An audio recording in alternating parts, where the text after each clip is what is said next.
কাকি আলু কি সুবিধা হয়েছে?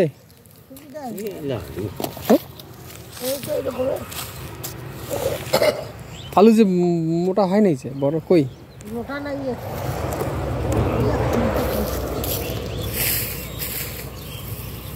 আলুর যত্ন নেন নাই মনে হয় তোমরা, তাই না?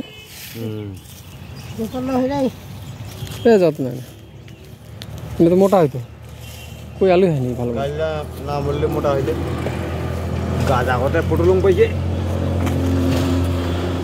গাছ মরে গেছে আগেই। একটা গই খুঁড়ে এক ঢাকি আলু একটা ইয়াতে এক কি কয় এটাকে, কি বলে এটাকে, কি বলে ঢাকি? ঢাকি এক ঢাকি হয় না,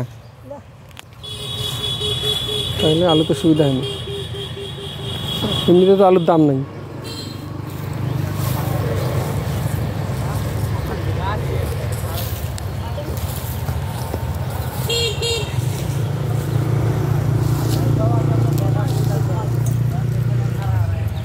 আজকে কি আলু তোলা শেষ হলো নাকি?